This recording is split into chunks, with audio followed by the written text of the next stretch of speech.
Lições para a Escola Bíblica Dominical no terceiro trimestre do ano de 2017.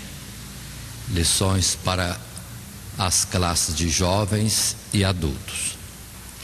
Nosso estudo no trimestre é a carta de Paulo aos Efésios e no presente momento vamos estar considerando a lição de número 11. Lição de número 11, que tem por título Os deveres no lar e no trabalho. Estaremos estudando ou considerando os versos do capítulo 5, de 22 a 33, e depois entrando no capítulo 6, do verso 1 até o verso 9. Este é o texto bíblico que vamos estar estudando. Nós apresentamos para leitura bíblica na classe uma parte deste texto, que é o que encontramos no capítulo 5, dos versos 22 a 33. O texto em si está aqui projetado e pode ser acompanhado nas Sagradas Escrituras, os irmãos mesmo vendo suas Bíblias.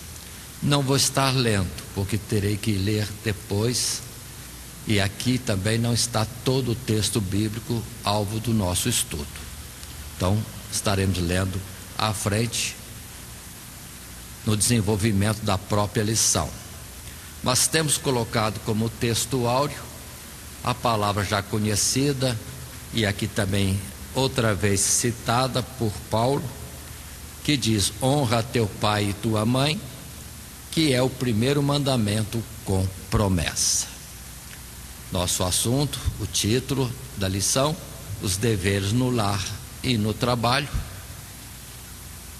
E deste texto, deste assunto que vamos estar considerando, é justamente tratamento de esposo e esposa, tratamento recíproco de um para com o outro, depois no relacionamento com os filhos, e por último o detalhe de trabalho, os servos e senhores, ou patrões e empregados, ou supervisores e funcionários que poderiam também ser colocados. Este deverá ser o nosso assunto de hoje. E para tanto, vamos estar seguindo o esboço dentro do nosso padrão de 3 tópicos, além da introdução e a conclusão. O primeiro tópico será a submissão das esposas, do verso 22 até 24, do capítulo 5 da carta de Paulo aos Efésios. Na sequência, o tópico 2, a missão dos maridos, do verso 25 a 33. E sequencialmente entramos já no capítulo 6, no tópico 3, instruções para os filhos, servos e senhores. Esses são os assuntos que estaremos tratando nesta sequência. Assim, passando a introdução, dentro de uma sequência que vem de várias lições, isso de área em área, de sessão em sessão, vamos avançando, dando ênfase ao estudo da própria carta. E aqui, na introdução, colocamos desta forma: nesta sessão de Efésios, passamos das relações mais gerais da vida para as ligações mais cotidianas e especiais do lar. Quando Paulo trata deste assunto, o casamento, tanto no Império Grego como romano e até mesmo entre os judeus, já não tinha o mesmo valor do princípio criado por Deus. As responsabilidades do lar estavam todas desorganizadas. Pai, mãe, filhos, sem se respeitarem, e assim Paulo apresenta a regra de sujeição mútua para que o lar seja um verdadeiro reflexo da família de Deus. Atentemos que o ponto inicial desse nosso estudo vai ser de fato a família, o lar, o esposo, a esposa, os filhos, e assunto que na verdade não era naquela época que estava fora, errado, em consideração o padrão que o Senhor Deus criou. Já temos em Gênesis capítulo 6 o início desse desvio, já em Gênesis, e depois vai se deteriorando mais, e o casamento teve conformidades conforme os homens quiseram. Já não era mais segundo o princípio de Deus, tanto que para Jesus mesmo fizeram perguntas e Jesus teve que falar: não leste nas escrituras como está escrito, como foi no princípio? Ou seja, eles estavam não presos à palavra, mas sim no diz-diz de cada um dentro da sociedade, nas tribos, e isso no povo de Israel. Imagina então nos outros povos, e que a história mostra coisas tremendas, absurdas de o que era o casamento, e nisso também as irmãs considerem o pouco valor e a desonra em que as irmãs, ou melhor, as mulheres de um modo geral, estavam sempre sendo colocadas. Mas vamos considerar um pouco dentro da lição. Assim, passando ao nosso primeiro tópico, a submissão das esposas, verso 22 a 24. Agora sim, leiamos o texto bíblico que temos aí para nós. A palavra diz: vós mulheres, sujeitai-vos a vosso marido como ao Senhor, porque o marido é a cabeça da mulher, como também Cristo é a cabeça da igreja, sendo ele próprio o Salvador do corpo. De sorte que, assim como a igreja está sujeita a Cristo, assim também as mulheres sejam em tudo sujeitas a seu marido. Este é o texto nesse primeiro tópico, que diz para nós a submissão das esposas. Vamos considerar em resumo o que está no material de classe. No primeiro parágrafo vamos estar vendo: a mulher tem sua identificação com o marido na sua origem e na sua natureza. A história está em Gênesis capítulo 2, verso 21 até 23. Esta é a base divina e imutável do casamento, e suas obrigações mútuas originam-se aqui.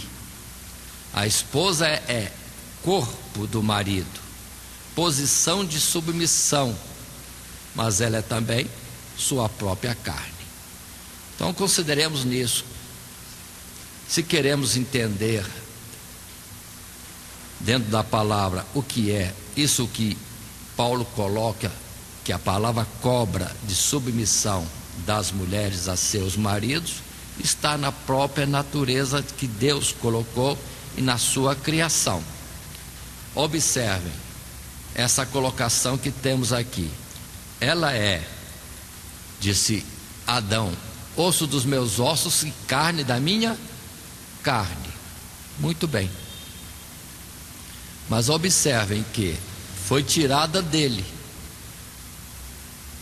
é parte dele. Mas observe que quem na verdade tem a primazia é o primeiro, o que veio antes, e aquele que é a cabeça, como sempre é colocado, que o homem é a cabeça da mulher, e todo um corpo não anda por si mesmo, mas antes debaixo da sujeição da cabeça que comanda todas as coisas. Mas observem nesses exemplos que há sim uma posição de igualdade, de semelhança, de mesmos valores, só que precisamos nos entender melhor o que é essa submissão. Temos muitos versos nas escrituras que colocam alguma coisa, Mas o principal é a origem, como Jesus diz, como está escrito, como foi no princípio. Então, voltamos a Gênesis, capítulo 2, verso 21, até o verso 24, e temos aí as colocações do Senhor que nós já temos falado e conhecemos bem. Senhor tirando a mulher, ou tirando uma das costelas de Adão para fazer a mulher. É parte dele mesmo, é isso que Deus quis dizer. E de uma forma particular também, o que é muito considerado nos casamentos, em palavras ali expressas, foi tirado do lado, não foi do pé, não foi parte da cabeça, foi do lado. E o objetivo também que o Senhor colocou como companheira. Então não há diminuição, há uma simples vocação diferenciada da mulher para com o marido. E eu coloquei esse verso aqui, de 22, de Provérbio 18, é muito usado em favor do homem.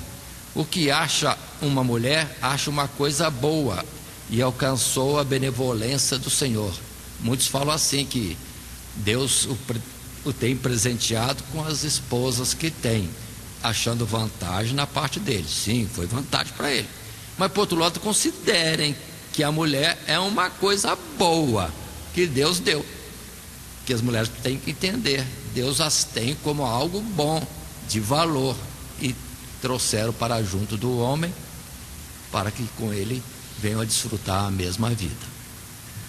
Observe essa colocação, os dois sendo uma só carne. Paulo depois, em Timóteo, vai dizer sobre o casamento, e dizendo que a mulher é uma coisa boa que Deus preparou para ele. E eu estou colocando não para ele considerar como vantagem, mas para ela entender que ela é valorizada por Deus, como algo sim de valor, que depois foi colocado para complementar o homem. Muito bem, mas continuando dentro do material de classe, tomando um outro parágrafo, podemos ainda considerar a palavra mais importante nesses versículos, sem dúvida, é a sujeição ou submissão, mas cada vez que é mencionada submissão, sujeição da mulher, isso causa estranheza nas mulheres. Submissão não quer dizer inferioridade ou obediência cega ou ser como uma escrava. A mulher é uma auxiliadora idônea. O sentido verdadeiro da palavra submissão é pôr-se debaixo da missão do outro. Há uma sequência de propósitos de Deus nos seres,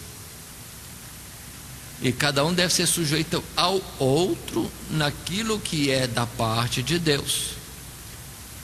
É uma sequência natural, como o maestro que, ao estar dirigindo um grupo de instrumentistas ou cantores, consideremos, ele tem que ser obedecido, todos têm que estar em submissão a ele, não no aspecto de domínio, mas é simplesmente, conforme a palavra, que está debaixo da missão do outro. O outro é que vai estar coordenando e colocando todos harmonizados uns com os outros para dar uma melodia correta no toque dos instrumentos, no cântico, nas diversas vozes. Então é natural isso, como até na natureza dos animais tem também as suas posições. Quando a gente olha o mundo animal, ele se distribui para caçar ou buscar um alimento qualquer que não seja uma caça, parece que estão todos coordenados. Vejam a formiga, por exemplo, que coordenação tremenda, as abelhas e tudo mais. Então é uma sujeição de um mecanismo que Deus preparou e colocou. Muito bem, mas outra vez a mulher é valorizada, e Paulo considera isso, mostrando para o homem e para elas também que não é inferior, quando depois Paulo diz em Coríntios capítulo 11 versos 10 e até 12, a palavra que diz: portanto, a mulher deve ter sobre a cabeça sinal de poderio, por causa dos anjos. Todavia, nem o varão é sem a mulher, nem a mulher sem o varão no Senhor. Porque como a mulher provém do varão, assim também o varão provém da mulher. Mas tudo vem de Deus, dentro desse aspecto de sequências de autoridades, posições definidas, e que cada um tem que corresponder adequadamente, e na verdade todos têm que ser sujeitos uns aos outros. Está esta palavra aqui: a mulher deve ter sobre a cabeça sinal de poderio por causa dos anjos. É colocar em desordem, em desrespeito a toda a obra estruturada por Deus, que envolve até os anjos, a mulher tomar atitudes fora daquilo que a palavra colocou, de submissão ao seu marido, ou etc. Mas observe bem, Deus sabe repartir as coisas. Nem o varão é sem a mulher, nem a mulher sem o varão no Senhor. Porque como a mulher provém do varão, assim também o varão provém da mulher. Mas tudo vem de Deus. Tudo vem de Deus. E observe que muitas vezes, num aspecto assim, de uma observação simples, parece que a mulher quase que gera sozinho. Quase que gera a vida sozinha. E nisso mesmo é valorizada. E o homem depende dela. Nasceu dela, na sequência depois de Adão. É Deus sabendo distribuir tudo. E depois vem os ensinamentos bíblicos no Evangelho, colocando que para Deus não há acepção de pessoa, de forma alguma, nem macho nem fêmea, nem pobre nem rico, nem senhor e nem servo. E vai falando a palavra em várias situações contrárias, adversas, mas todos são de Deus, posicionados como Deus quis assim fazer. Mas outra palavra que está em Provérbios, que todas essas diferenças vão estar depois encontrando-se no céu, e Deus os criou a todos. Aí vão entender a plenitude, com mais perfeição, ou na verdadeira plenitude das coisas, qual é a ação de Deus em tudo isso que Ele fez. Tudo isso. E dentro do que já estudamos em Efésios, até o dedinho do pé é importante. É importante para todo o corpo. Não é só para o pé, é todo o corpo. E assim, quanto mais esposo e esposa, sendo um só corpo, uma só carne. Muito bem, várias considerações para a gente ver que Deus assim estabeleceu. Com o passar dos anos, os homens tomaram autoridade maior, sentindo-se ou se colocando com mais direitos, mais liberdade e opressão até o que não era dado por Deus. Tanto que Deus fez um homem e uma mulher, e ponto final. Depois os homens erraram, desviaram-se. Mas considerando ainda neste texto, num parágrafo terceiro do material de classe, a gente resume: a mulher deve sujeição ao submissão do marido por causa de Cristo. Deve enxergar no marido o próprio Senhor, que lhe deu a autoridade que ele tem. Assim, ao submeter-se ao marido, está se submetendo a Cristo, pois é a autoridade de Cristo que ele exerce. Também porque o marido é a cabeça e, portanto, aquele que conduz o corpo, e essa obediência traz segurança para a mulher. Esta não está se sujeitando a um estranho, mas ao seu esposo. A maior alegria da igreja, voltando agora para a igreja, é a sua sujeição a Cristo. O contrário traz vergonha a ela e faz com que perca a sua identidade de igreja. Observem essas colocações que nós temos aqui.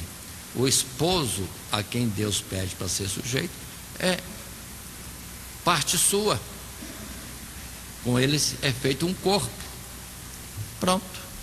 É a mesma carne. Então observe, nada demais. Assim como cada um de nós, nos nossos membros, nos sujeitamos aos comandos que existem, espontâneos ou, vamos dizer assim, pensados, projetados. Isso é normal. Quanto mais dentro do projeto que Deus fez.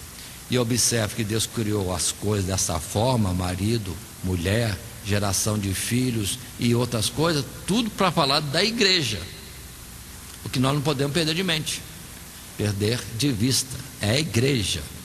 Então, na verdade, no próprio modo de viver nosso, que Deus colocou para nós, Ele está falando na ordem espiritual.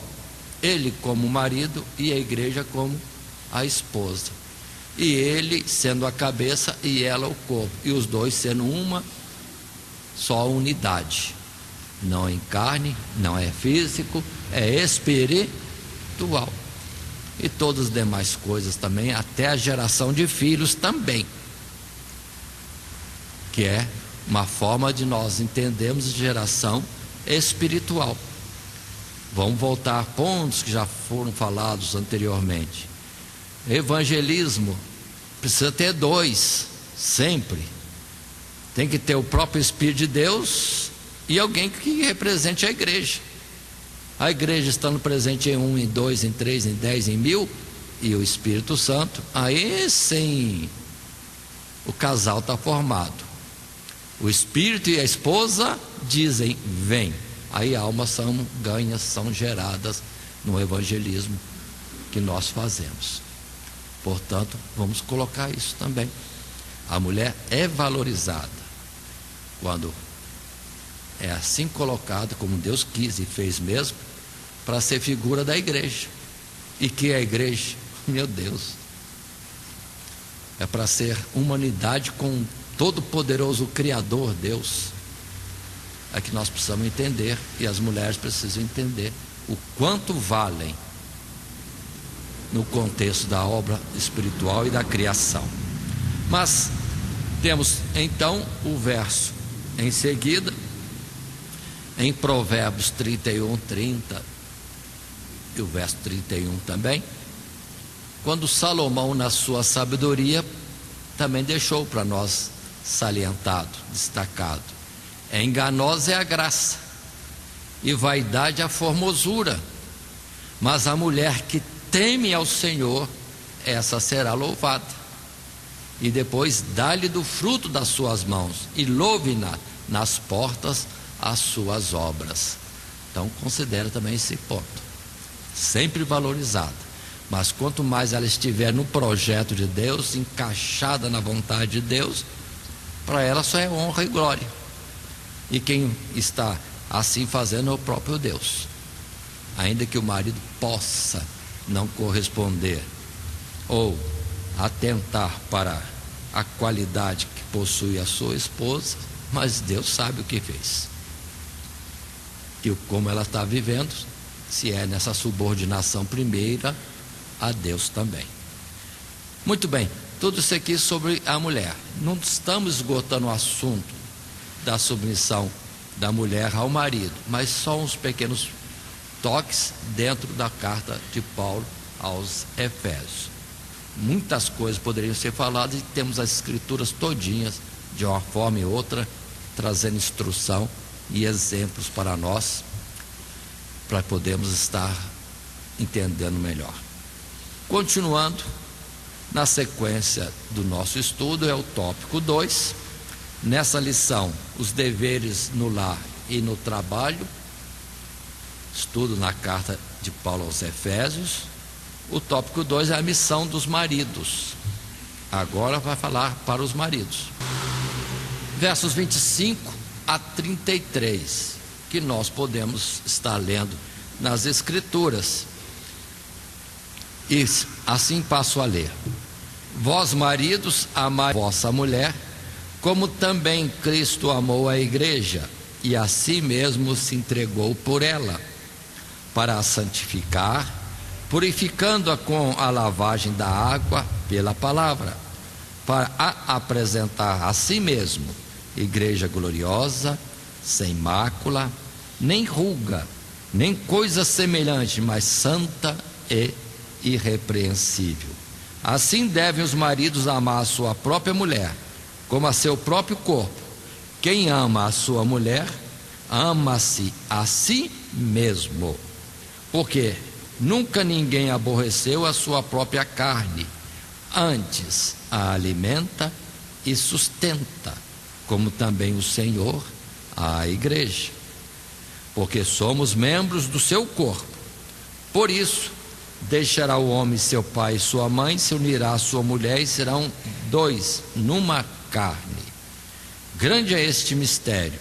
Digo, porém, a respeito de Cristo e da igreja. Assim também vós, cada um, em particular, ame a sua própria mulher como a si mesmo, e a mulher reverencie o marido. Dentro do que nós já vimos anteriormente, falando da própria mulher, já podemos estar entendendo que a responsabilidade maior é do marido. É o que Deus fez. Cabe a ele algo muito mais adequado primeiro, ou um trabalho de dedicação maior a favor ou em direção à esposa, cumprindo o seu ministério e ajudando a ela a cumprir o dela, segundo a vontade de Deus. Assim, passando a um primeiro parágrafo, nesse tópico 2, a missão dos maridos, consideremos: se a palavra mais importante no primeiro tópico foi submissão, neste é o amor. O marido que deseja que sua mulher lhe seja submissa, como a igreja o é em relação a Cristo, deve amá-la como Cristo amou e ama a igreja. Paulo trabalha com a mesma relação entre Cristo e a igreja. Até onde Cristo foi em favor da igreja, nós temos a nação de Israel como uma representação da igreja. A representada Israel por uma mulher, esposa do próprio Deus. E como Deus foi paciente, misericordioso, longânimo, atencioso, benigno para com a igreja, ainda que ela não, Israel não correspondia, mas era uma figura. A igreja em si mesmo, espiritualmente falando, é a igreja se estiver na condição para a qual Deus tem chamado. Então Israel é um modelo falho, mas mostrando esta falha, mas nos poucos momentos de perfeição ou de submissão real a Deus, estava a glória toda da esposa, segundo aquilo que provinha de proveito de estar de acordo e submissa ao seu marido, ao próprio Deus. Lembremos dessas colocações todas, que assim foi. Mas observe, cabe ao marido amar. Não é, que poderíamos falar, comandar. Não é um comando, não é uma administração da mulher, é algo muito mais de afeição ali, dentro de tudo que Deus tem dado de capacidade para o homem e no propósito maior de Deus. Nós temos diversos versos em toda a escritura para poder apontar também isso, mas vamos só lembrar mais ou menos, e termos em Isaac e Rebeca um modelo da igreja e Cristo, ou de um casal segundo Deus.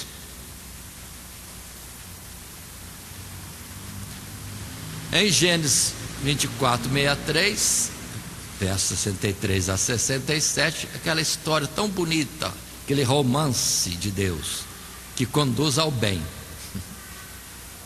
Perdoe dizer assim, mas em parênteses, o mundo parece que está fora de juízo. Vai falar de romance e coloca coisas que terminam em morte, em desastre. é o Romeu e Julieta, é o Titanic. Isso não é um modelo de romance, é de desastre. O mundo está perdido nessas coisas mais naturais. Mas vamos ver lá o Isaac, como é que seria ou foi naquele tempo. Aí vem a palavra: Isaac saíra a orar no campo sobre a tarde, e levantou os olhos e olhou, e eis que os camelos vinham. Rebeca também levantou os olhos e viu a Isaac, e lançou-se do camelo e disse ao servo: quem é aquele varão que vem pelo campo ao nosso encontro? E o servo disse: este é meu senhor. Então tomou ela o véu e cobriu-se. E o servo contou a Isaac todas as coisas que fizera. E Isaac trouxe-a para a tenda de sua mãe, Sara, e tomou a Rebeca, e foi-lhe por mulher, e amou-a. Assim Isaac foi consolado depois da morte de sua mãe. Um resumo deste romance. Mas aí temos os pontos. O homem na posição de buscar a Deus. Primeiro, sujeito ele, o homem, a Deus. E depois, para com a mulher, não é escrava, não é uma posse. Não, é alguém que chega para completá-lo, a quem também ele devolve a parcela em amor. Não é troca de favores também, não. É amor. E observe a mulher aqui, Rebeca, como modelo. Conhecia ele? Mas já veio dentro do princípio: vou estar com alguém que vai ser meu marido, a quem devo estar submissa. E lógico, a quem vou complementar num lar que agora se forma. E tem toda a história depois de Isaac. Não foi história bonita de muitos momentos felizes, não. Foi luta também, mas os dois estavam juntos o tempo todo. E bonito de Isaac é que ele só teve a Rebeca e mais ninguém. É uma figura exata de Cristo Jesus para com a igreja. É uma só e mais nada. É um modelo perfeito. É a volta ao princípio: um homem, uma mulher, macho e fêmea, colocados por Deus para ir. Enquanto outros modelos parece que não servem mais. Abraão já deixa a gente numa posição difícil. Vem depois Jacó, meu Deus, que confusão. Mas esses são os homens, não é o princípio de Deus. O princípio está em Isaac e Rebeca. É quando Deus, de vez em quando, coloca em destaque aquilo que é segundo ele. Continuando, temos a palavra em Eclesiastes capítulo 4, verso 9 a 12, que nós conhecemos muito bem. Quando a palavra diz: melhor é serem dois do que um, porque tem melhor paga do seu trabalho. Porque se um cair, o outro levanta o seu companheiro. Mas ai do que estiver só, pois caindo não haverá outro que o levante. Também se dois dormirem juntos, eles se aquentarão, mas um só como se aquentará? E se alguém quiser prevalecer contra um, os dois lhe resistirão. E o cordão de 3 dobras não se quebra tão depressa. Observe essas colocações de Paulo em Eclesiastes. Por isso, jovens, cuidado na escolha do companheiro, da companheira, que muitos não pensam desse jeito. Estão fazendo uma sociedade de vida e vai somente por uma paixão, por uma beleza, uma formosura, e não considera o que está sendo edificado, porque vai ser parte do seu corpo, vai ser a sua vida inteira. É onde eu sempre considero: jovens, não comecem a namorar cedo, de jeito nenhum. Pais, ajuda os filhos, insiste um pouquinho mais para não permitir. Eles não têm maturidade ainda, 13, 14, 15 anos já estão lá se agarrando, não formaram nada, não tem nem entendimento da vida. É pelo despertamento sexual que está nas propagandas e por todo lado, os jovens vão junto também, e depois tem toda a vida para chorar, ou sem remédio. Vidas, lares formados totalmente destroçados, ou de alguma forma como que aleijados. Precisamos entender isso. O homem tem que esperar crescer, amadurecer, ter posição para assumir uma companheira. A responsabilidade primeira é do homem, não ser apressado. É esposa, é formação de lar. Vai com tempo, calma, vai tratar de estudar, vai tratar de ter profissão para depois buscar a companheira. E a companheira, ela tem que entender, não é o primeiro parece bonitinho e pronto. Tem que ver se tem maturidade, se vai poder sustentar e ser seu companheiro. Lógico que na natureza a mulher mais cedo está pronta. A ela poderia ser o caso de aceitar um casamento com alguém de mais idade um pouco, para ser como aquele que é o companheiro, de mais idade, mais experiência, mais conhecimento, mais vivência, para seguir esta viagem tão longa. E a natureza coloca ela para estar com ele. Esse é o sentido correto. Espero que eu me tenha feito entender. Ou seja, é ele que é o provedor. Ela não teria primeiro que estar tratando de ter profissão para prover o lar, não. Ela tem que ter maturidade, ter seus desenvolvimentos, suas qualidades, tudo mais que puder alcançar, mas ela tem que escolher ele direito para ser o provedor. Agora, hoje em dia é sociedade no sentido não de uma vida, mas do interesse mesquinho de um lado e de outro. Eu vou estar junto contigo enquanto nós pudermos corresponder a um interesse do outro. Isso não é amor. É uma parceria na carne somente. Por um tempo, dura muito pouco. Mas a palavra coloca um companheiro para a vida toda. Mais que isso, membros do mesmo corpo. O homem é a cabeça e ela o seu corpo. Continuando no parágrafo 2, podemos ainda considerar: o amor do marido pela esposa deve ser perseverante, santificador, protetor e provedor. Deve amá-la como a si mesmo. Um modelo de amor dado por Deus, como estudado na lição anterior, é sacrificial e deve ser seguido pelo marido em relação à sua esposa. Sua liderança no lar não é para oprimir a esposa, entristecê-la. O destaque de Paulo não está na autoridade do marido, mas em seu amor pela esposa. Se submissão é entregar-se a alguém, amar é entregar-se por alguém. Observe esse jogo de palavras que é muito bonito, bem colocado. Vamos repetir?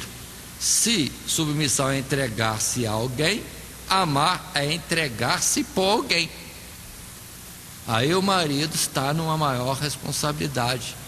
É a ele que está, vamos dizer assim, colocada a carga maior. Ele é a cabeça, ele é a frente. Agora observe, muitos casamentos, o marido já casa, já está tratando como ela tem que ser, tem que sujeitar na vontade dele. Mas dentro do amor, o amor tudo suporta, tudo crê, tudo faz, tudo sofre. É diferente. Não é para o marido ter proveito, não, ao contrário, é ele se dedicar àquela que foi colocada por Deus para ser sua companheira em toda a vida. E ela submetendo-se, aí a jornada é mais fácil. Mas observe os homens, primeiro nós, homens, amando, para elas então sujeitar só um marido que ama. Oh, que coisa boa! Não é uma opressão, de forma nenhuma. O jugo do Senhor é suave, o seu fardo é leve. Muito bem. Aí o homem, dentro dessa coisa, dessa consideração, vamos entender, a bênção da família depende dele, e dele numa resposta de comportamento diante de Deus. Por isso o Salmo 128, bem-aventurado aquele que teme ao Senhor e anda nos seus caminhos, pois comerás do trabalho das tuas mãos, feliz serás e te irá bem. A tua mulher será como uma videira frutífera aos lados da tua casa, os teus filhos como plantas de oliveira à roda da tua mesa. Eis que assim será abençoado o homem que teme ao Senhor. Então considera, ele vivendo a vida matrimonial, a vida no lar, como esposo e pai, debaixo do temor de Deus, é bênção para todos. É bênção para todos. Agora, a gente vê nas escrituras algumas coisas. O marido erra e vai para a morte, para a condenação. O marido, a mulher e seus filhos, e tudo que tem. É o princípio. Andou em transgressão o marido, levou junto, na sua maldade e falta de temor, obediência a Deus, toda a família para o desastre. É um juízo normal. Em todo mundo, no passado, se executava dessa forma. E o marido sendo honrado, pronto, vinha a honra e melhor situação para a família também. Mas nós estamos falando isso considerando para com Deus primeiramente. Bem-aventurado aquele que teme ao Senhor e anda nos seus caminhos. Continuando um pouco mais, ainda nesse segundo tópico, a missão dos maridos, mais um parágrafo nós temos para dizer, consideremos, o marido deve cuidar espiritualmente da esposa, pois é responsável pela sua vida espiritual e da dos seus filhos. Ele é sacerdote do lar, deve ser a pessoa que mais exerce influência espiritual sobre eles.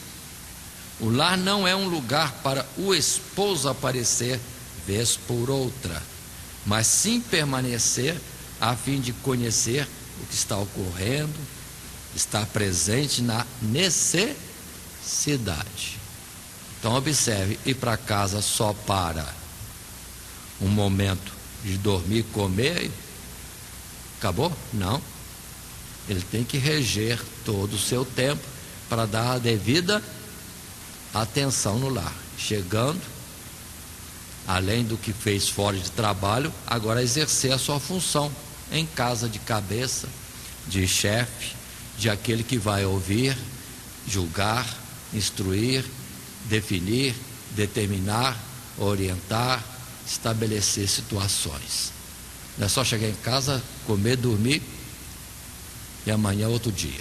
Nada disso. Ele tem responsabilidade com a esposa e filhos. É lógico que tudo no seu devido tempo, né? Por isso existem outras instruções nas escrituras e também no dia a dia, a esposa saber receber o marido e o momento certo para entrar com os assuntos que tem que ser tratados pelo esposo. E ele tem que saber que vai chegar a hora que a esposa vai começar. Fulano fez isso, Beltrano fez aquilo, aconteceu aquilo outro, faltou pagar tal conta, cortaram a água. Ele vai ter que saber. Ele deve aguardar o momento que vai ouvir isso e ela saber o momento para começar a colocar essas coisas. E aí a vida anda juntinho. Mas esse terceiro tópico é mais no aspecto espiritual. Irmãos, nós estamos vivendo um tempo difícil. Quase que isso não se vê. Quase que isso não se vê. Se observar na maioria, nas igrejas de um modo geral, na busca de Deus, no exercício e vida em fé é mais mulheres. Mulheres sempre estão mais prontas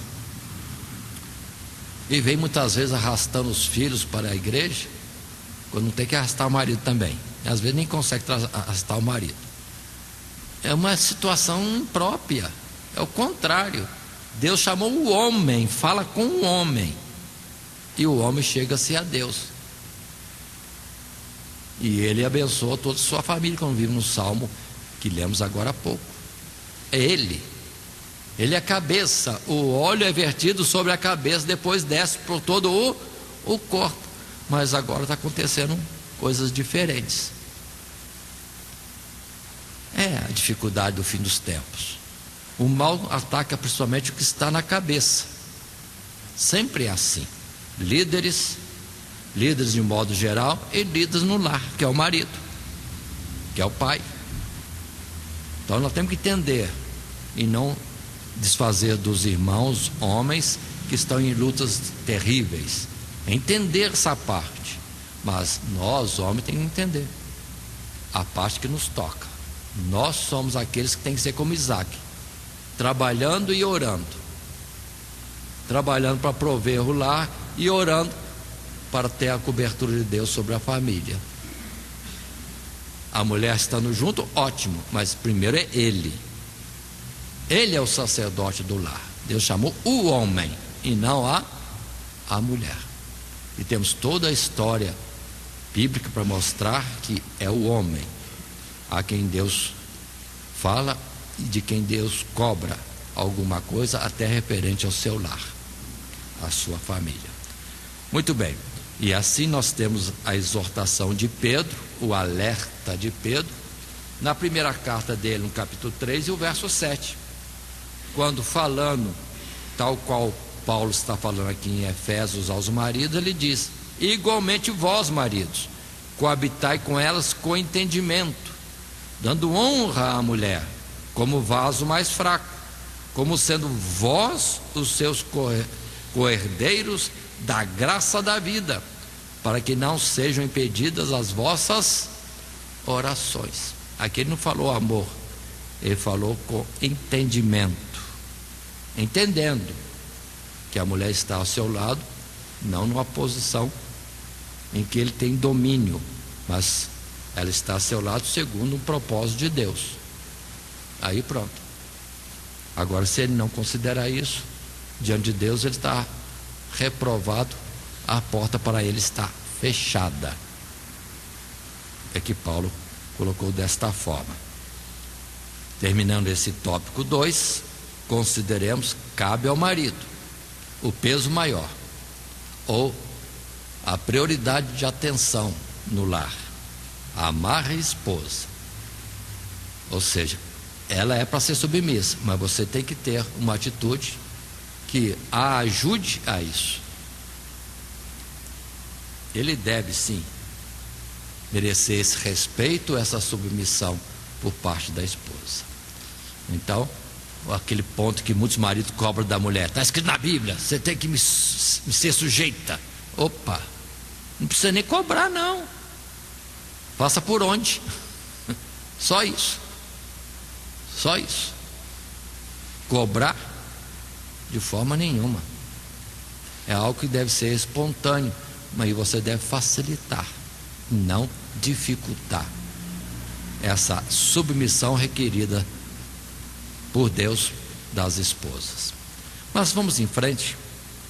Nós estamos passando superficialmente sobre este assunto, considerando mais o texto na carta de Paulo aos Efésios. Nós não estamos discorrendo o assunto plenamente, só uns pontos, reforçando o que está escrito na carta que Paulo colocou. Assim, passando ao tópico 3, instruções para os filhos, servos e senhores. Na verdade, nós vamos ver instruções para os filhos, para os pais, servos e senhores. Mas vamos ver. O texto em si mesmo vai mostrar isso. Lá, na carta de Paulo aos Efésios, no capítulo 6, desde o verso 1 até o verso 9. Lemos agora este texto. Vós, filhos, sede obedientes a vossos pais no Senhor, porque isto é justo. Honra a teu pai e a tua mãe, que é o primeiro mandamento com promessa, para que te vá bem e vivas muito tempo sobre a terra. E vós, pais, não provoqueis a ira a vossos filhos, mas criai-os na doutrina e admoestação do Senhor. Vós, servos, obedecei a vosso Senhor segundo a carne, com temor e tremor, na sinceridade de vosso coração, como a Cristo, não servindo à vista, como para agradar aos homens, mas como servos de Cristo, fazendo de coração a vontade de Deus, servindo de boa vontade como ao Senhor e não como aos homens, sabendo que cada um receberá do Senhor todo o bem que fizer, seja servo, seja livre. E vós, senhores, fazei o mesmo para com eles, deixando as ameaças, sabendo também que o Senhor deles e vosso está no céu, e que para com ele não há acepção de pessoas. Muito bem, assim passamos a um primeiro parágrafo, nesse terceiro tópico, instruções para os filhos, servos e senhores.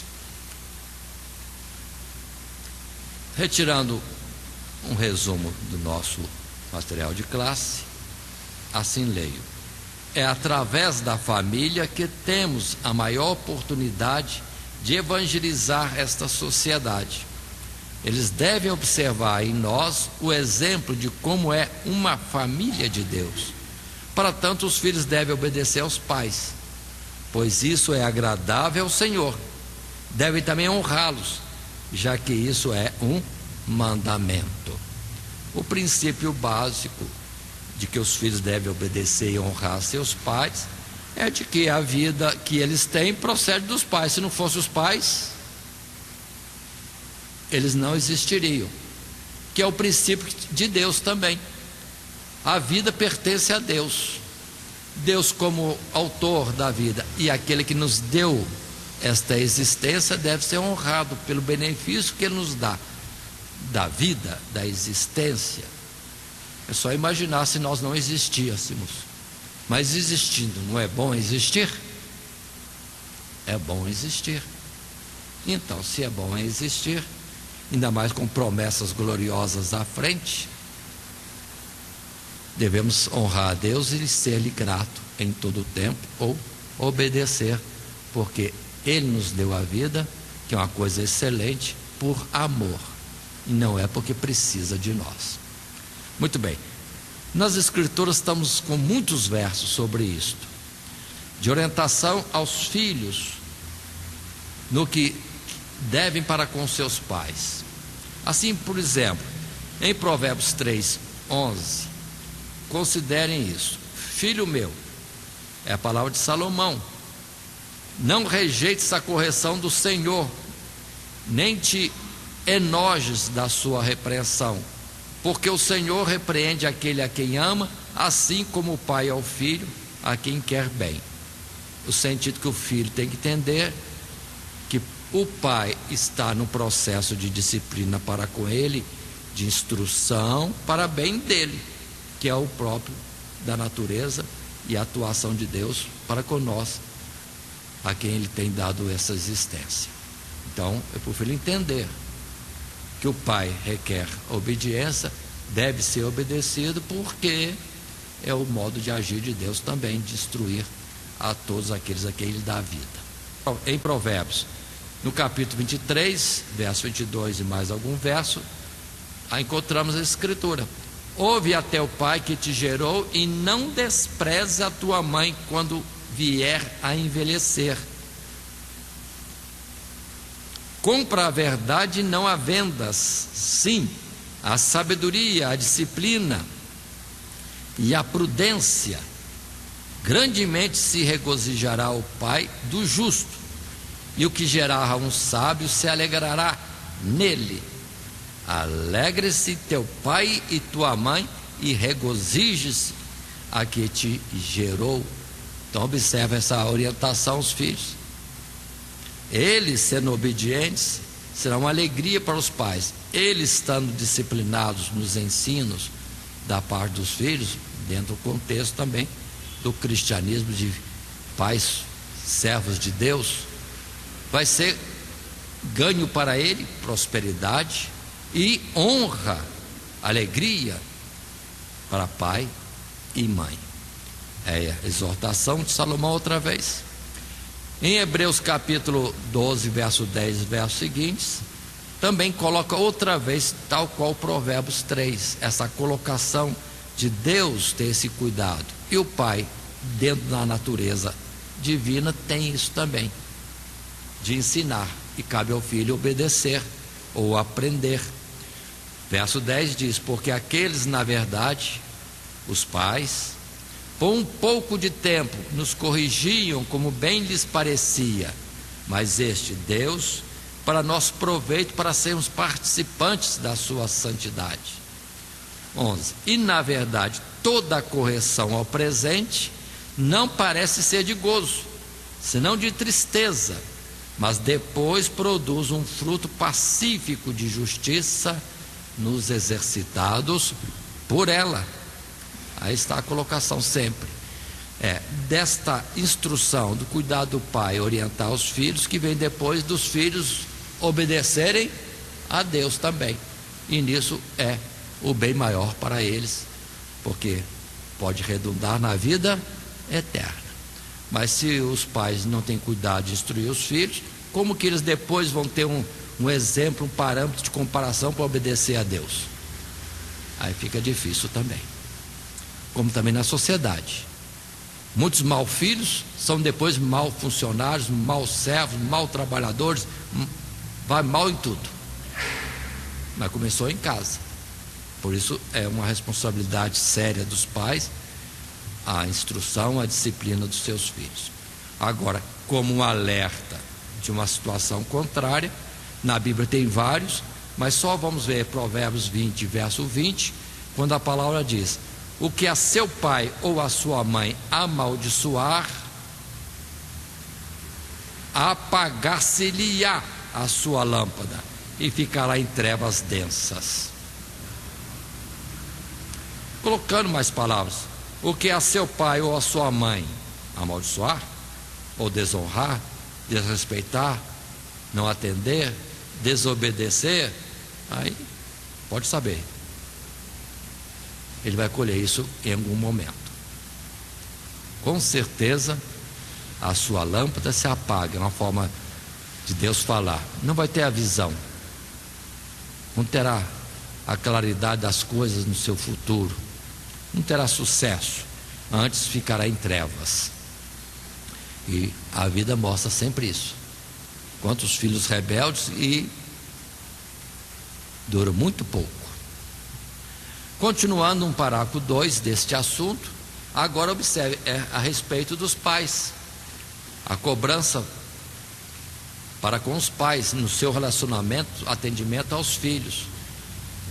O nosso texto diz assim: os pais, por sua vez, não devem irritar seus filhos para que não percam o ânimo. A obediência dos filhos aos pais deve se equilibrar com a consideração destes por aqueles. Os pais criam os filhos, também seguindo o exemplo de Deus, que é o pai de todos. Então observem, esse particular, o pai não tem direito absoluto sobre o filho, não, ele está sob a sua custódia, ser responsável por ele. E muitos colocam o filho sendo quase que posse. Misericórdia. E não é. Nós estamos no lugar de tutores de nossos filhos, sendo que o verdadeiro pai deles é Deus, e vamos prestar conta a Deus como nós cuidamos dos nossos filhos.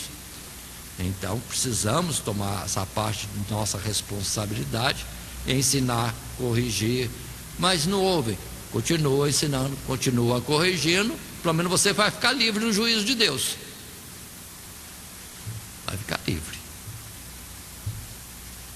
E assim, nós temos as Sagradas Escrituras com muitos versos, muitos exemplos das obrigações dos pais para com seus filhos, e fatos positivos na Bíblia, fatos negativos.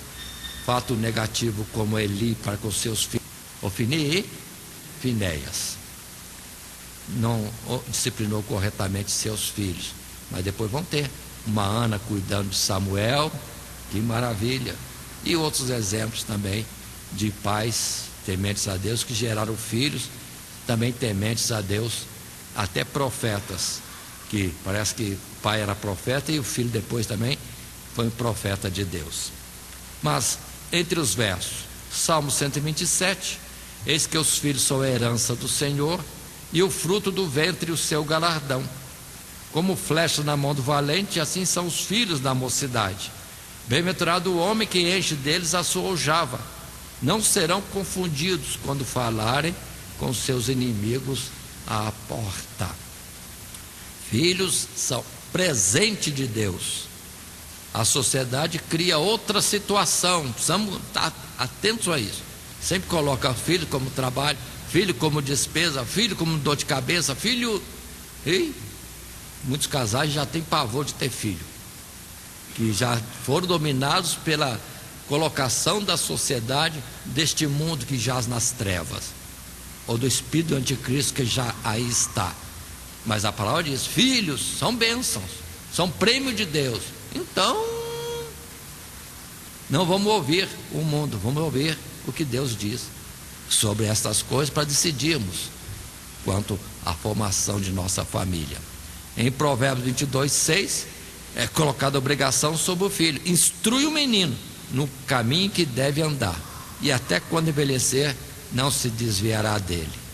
Provérbios 3:11, já lemos há pouco, na colocação de que o filho tem que entender que é um processo natural que cabe a ele obedecer. Mas aqui em Provérbios 3:11, coloco de novo os mesmos versos na consideração que cabe ao pai instruir. Filho meu, não rejeita a correção do Senhor, nem te enojes da sua repreensão, porque o Senhor repreende aquele a quem ama, assim como o pai ao filho, a quem quer bem. Então cabe ao pai orientar, instruir, corrigir os filhos. É obrigação. Continuando ainda, Provérbios 29, verso 15: a vara e a repreensão dão sabedoria, mas o rapaz entregue a si mesmo envergonha a sua mãe. É o que estamos vendo muito hoje em dia. Pais, pai e mãe, deixando os seus filhos para serem instruídos pelo mundo, pela televisão, pela internet. Pode preparar, vai ser um desastre. Vai ser um desastre. Cabe ao pai e mãe pegar a vara. Textualmente também, se necessário. Salomão coloca isso bem claro. Mas o objetivo é que a vara, a repreensão, a correção é para dar sabedoria e desviar aquele que está em formação de tomar atitudes e princípios errados. E vamos em frente. Ainda mais um parágrafo temos. A sociedade está em uma decadência desenfreada. E o pior é que a causa está na família, que é a menor parte da mesma. Um fator preponderante é a desobediência dos filhos aos pais. Se o nosso cristianismo não funcionar dentro do lar, como ganharemos essa sociedade para Cristo? Aqui foi colocado assim, que o fator preponderante é a desobediência dos filhos aos pais. Mas volto atrás um pouquinho e coloco: muita coisa está acontecendo errado na sociedade, porque os pais não educaram os filhos. Voltemos e coloquemos isso também. Há um peso grande das coisas erradas hoje por causa de pais que não orientam seus filhos e muitas vezes cedem ao mundo em vez de segurar os filhos dentro de uma disciplina. Prefere dar a atenção que o mundo vai cobrar. Você prende muito seu filho, você não deixa ele ir aqui, não deixa ele ir lá, não deixa ter companheiro. Opa, aí você larga, solta as rédeas e depois chora. Não, tem que pegar e firmar. Não, tal lugar, tal companhia, tal coisa, não, e pronto. E deixa os vizinhos, os amigos, os colegas falar o que quiserem. Você está zelando pelo que é seu.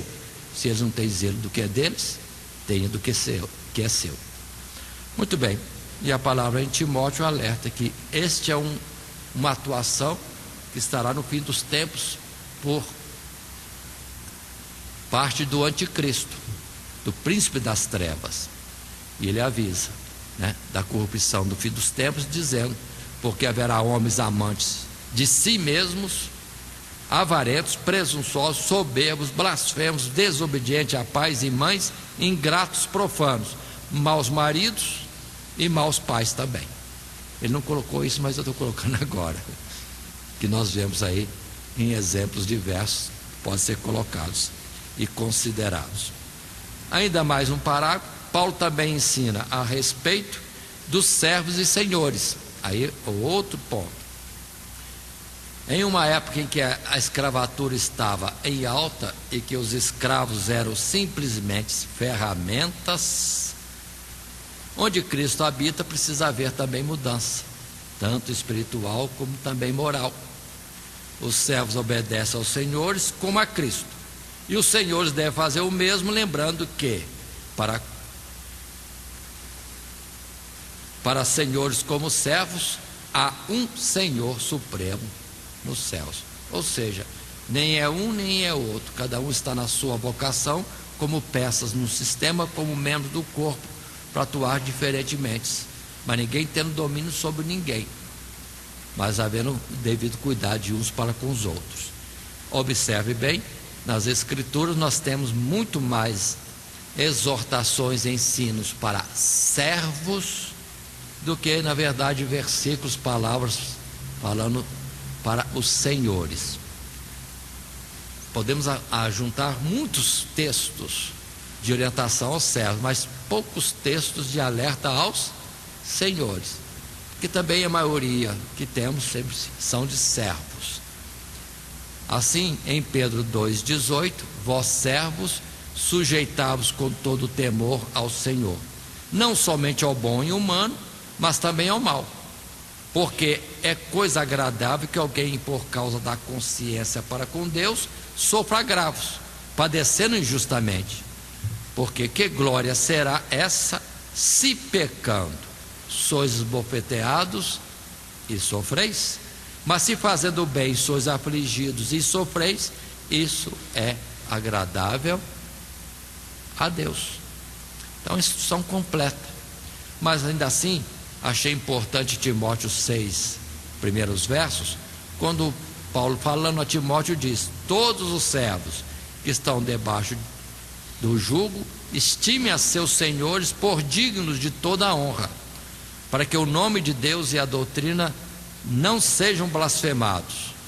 E os que têm senhores crentes não os desprezem por serem irmãos, antes os sirvam melhor, porque eles que participam do benefício são crentes e amados. Isto ensina e exorta. Agora, quanto aos senhores, patrões, supervisores e outros títulos mais que poderiam ser colocados hoje em dia, a palavra é mais resumida, poucas vezes, mas não falta instrução. Vós, senhores, fazei o que for de justiça e equidade a vossos servos, sabendo que também tendes um Senhor nos céus. E com isso complementa essa parte. Servos também, tal qual a mulher ao marido, devido cuidado, sujeição, submissão, etc., cooperação, e depois, assim como o marido para com a mulher, patrões com seus empregados e outras situações correspondentes, devido cuidado, em justiça atuando, porque é senhor, é supervisor, é patrão, mas tem um Deus no céu que está considerando e julgando todas as coisas. Fora essas palavras, se abrirmos Provérbios, meu Deus, quantas instruções para os que são servos. Aí, por exemplo, a palavra que vai falar sobre os negligentes, vai falar sobre os diligentes, sempre mostrando a diferença daquele que é servo, que trabalha correto, do que não trabalha, as vantagens de um e as desvantagens de outro. Isso é colocado continuamente em muitos versos em Provérbios. Mas estamos considerando o texto mais de Paulo escrevendo aos Efésios. Finalmente, podemos concluir, depois de todas essas considerações, fechando a sequência do nosso esboço e do nosso assunto, em uma época em que a família está tão desvalorizada, e os deveres de cada membro desorganizados, urge a necessidade de que um lar cristão seja autêntico. Quando esposo e esposa compreendem suas responsabilidades pessoais e comuns diante de Deus, eles se tornam uma lâmpada em meio a tanta escuridão, um testemunho vivo em meio a tanta corrupção. Então observemos, irmãos, uma parte do evangelismo neste mundo começa lá no nosso lar. A vivência de esposo e esposa. Tem muito olho em cima do casal, observando. É crente? Diz que vai para o céu? Diz que é filho de Deus? Como se comportam? Aí a gente vai ver depois os vizinhos sendo salvos, vindo para o evangelho, ou os vizinhos não querendo saber nada de evangelho. Às vezes, o que vai definir isso é o seu lar. E depois com mais os seus filhos, que vão por sua vez falar nas escolas, que depois crescendo vão falar nos trabalhos e etc. Vamos ter uma evangelização começando no nosso lar, uma luz acesa na nossa casa, no lugar que nós moramos. E assim encerramos nossa colocação desta lição número 11, os deveres no lar e no trabalho. Lembrando que estivemos estudando a submissão da esposa, a missão dos maridos, depois instruções para os filhos, não está colocado aqui, mas para os pais, servos e senhores, abrangendo toda esta área. Observe que ele começou lá no início falando de profundidade de mistérios de Deus e agora direto na vida prática, avançando e entrando nos lares. Assim também destacamos sempre a palavra de Efésios, verso 2, como texto áureo. Honra teu pai e tua mãe, que é o primeiro mandamento com promessa. O que nós encontramos também lá em Deuteronômio, encontramos também em Êxodo capítulo 20, na exposição dos mandamentos. Muito bem, e com isso nós damos por encerrada a nossa lição. Que Deus nos abençoe em Cristo Jesus. Amém. Todo dia, toda hora, muito mais prazer em ouvir. Radionet Grata Nova. Web Rádio, a qualidade que faz a diferença, cada vez mais necessária. Rede Grata Nova de Evangelização. Acesse nosso site www.horadadecisão.com.br. Hora da Decisão, tudo junto, sem acento.